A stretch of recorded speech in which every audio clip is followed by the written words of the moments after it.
Fleet Street, the legendary Street of Shame.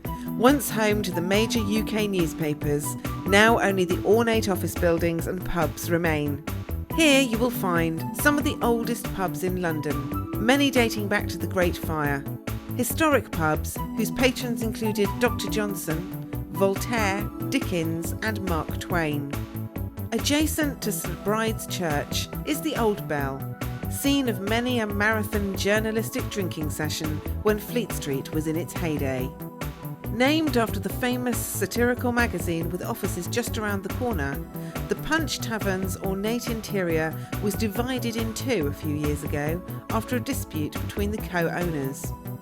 The name of the original pub, the Crown and Sugarloaf, is the other half of the pub that came to be known as the Punch Tavern, and it's the half we prefer.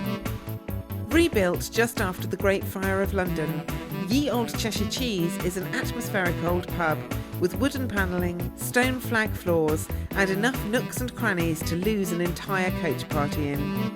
The Tipperary is the first Irish pub in London, a quaint 400-year-old pub with a welcoming interior and a fine pint of Guinness. Another haunt of Dr. Johnson, the George, just opposite the Royal Courts of Justice, is a convenient meeting place for anyone with business across the road. Located in a fine banking hall, once the Royal Courts branch of the Bank of England, the old Bank of England boasts a magnificent interior and ales from Fuller's. A wine merchant's and wine bar. No tour of Fleet Street is complete without a visit to El Vino, where the great and the good in politics and media once conducted their daily business over bottles of fine wine. Just the other side of the Courts of Justice is the Seven Stars, a popular old pub serving fine ales and fine food to the legal eagles hereabouts, under the watchful gaze of the pub's cat, Thomas Paine.